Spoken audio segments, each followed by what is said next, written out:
Hello, I am Jorge Varela for thebuttonsmashers.com, and here's our video review of Hatsune Miku Project Diva Future Tone for PlayStation 4 on the Japanese PlayStation Network store. So the short version of this review goes like this. It is by far the best Hatsune Miku game currently available. It looks, feels, plays, and sounds beautifully, more than any other Miku rhythm game I've ever played before.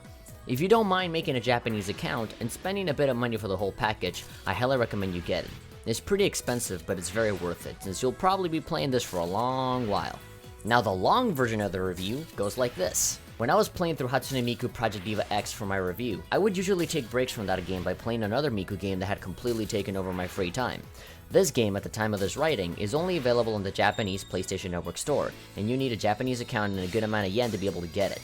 However, I can assure you that the effort will be worth it. Hatsune Miku Project Diva Future Tone is, at the time of this writing, the best Vocaloid rhythm game you can get. If any of you read my Project Diva X review, then this review will be very similar, minus most of the problems I had with it. Unlike X, Future Tone does away with the story and the odd way of unlocking costumes. Instead, it gives you everything up front, with more than 200 songs, along with an even bigger amount of costumes to put on your characters as you keep getting money to unlock them. Gameplay-wise, that's pretty much it. There's no Diva Room, no photo mode, or video editors at all. This game is solely the rhythm game and purchasing costumes over time. Some people might consider this as a negative, but I personally don't, especially when acknowledging the fact that I barely ever used these features in previous games. Here, it's only you, an awesome selection of Vocaloid songs, and an entire weekend to spend with them. The amount of songs in this game is pretty daunting, but it does come with a catch. When purchasing the game, you don't actually pay for the whole thing. It is actually divided into two different parts, which both cost around $40.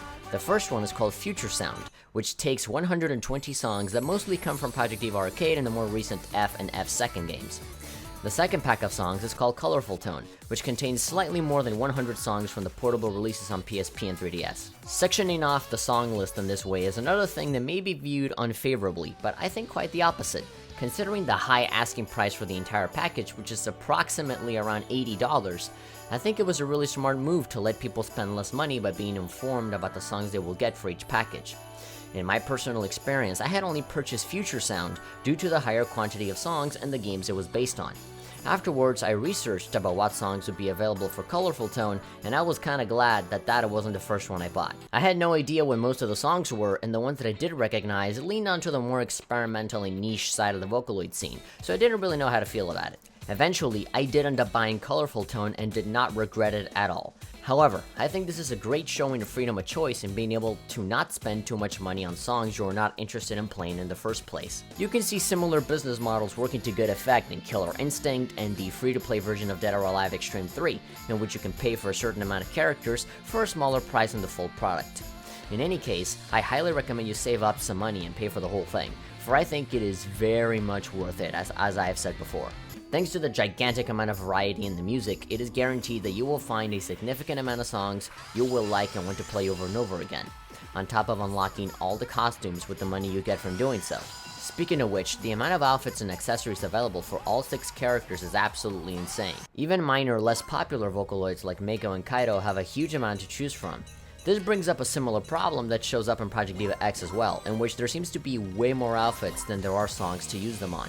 Having presets that you can save for every song seems to be one way to fix the problem, since it allows you to experiment without losing the previous custom settings, which is greatly appreciated. Unfortunately, with an enormous amount of clothing comes an issue regarding organization.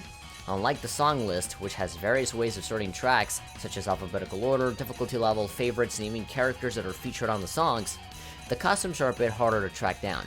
Because of the sheer quantity, you will find yourself holding down either the left or right directional arrows for a long time as you wait for your preferred outfit to zoom past you. There is a button that allows you to narrow down the costumes a little bit more, but you will still end up doing the same thing as before. In these moments, I would highly recommend the addition of a search bar, in which I can type the name of an outfit and immediately find it. Unfortunately, this game is for the most part in Japanese, so I wouldn't be able to use it, but I still think this is a necessary thing for people who do speak the language and wish to have a much more efficient time in the dressing room. Speaking of language barriers, I'm very happy to say that the Japanese text in the game is something you will barely ever need to worry about. The interface has large buttons and menus that are easy on the eyes and clear to see. By fiddling around with all the buttons and all the options for a couple minutes, just pressing everything and seeing what happens, you will be fairly acquainted with some useful shortcuts and features over time. Since the game is just the rhythm-based gameplay and nothing else, it will be very difficult for you to ever get lost. On top of that, you'll find many moments of English language in some of the songs and menu screens, so don't feel too intimidated if you're not well versed in the language. I'm definitely not an expert either, and I have been able to play the game just fine with barely any struggles. I could go on forever about this game, but I'll put it this way. This is a fantastic Miku game, with all of the familiar mechanics intact, an awesome art style, great sound, a considerate amount of organization, and variety that makes Future Tone a must-own for any kind of Vocaloid fan out there. Sure, the organization of the outfits is a little bit clunky, and some of the songs tread the line between hard and impossible, especially when you're considering the very brutal survival mode. But it is still an incredibly enjoyable time that I'm still not done playing with. I mean, seriously, it's more than 200 songs. I really wanted to play all of the songs before the review, but I just couldn't. There's so many. This game is definitely on the expensive side, though. But you still have the option to spend less if you're ever on the fence about it. If you don't want to spend that much money, I highly recommend you buy at least one of the 2 DLC packs and see how you like it. And if you really are enjoying yourself, then I suggest you take some time to save up some more money and just buy the other one. You know, you don't have to buy all of them or nothing. Even then, there is a little pack in the Japanese PlayStation Store called Project Diva Future Tone Prelude, and that one is completely free. It comes with maybe like 2 or 3 songs, so you can just download that, play those couple of songs, see how you like it, see how it feels, and if you really like it, then I suggest you go ahead and spend money on at least one of the packs. And putting it into perspective, for 227 songs, more than 300 outfits, and absolutely stunning graphics and fun gameplay that will challenge you every step of the way, personally, I think it's worth it.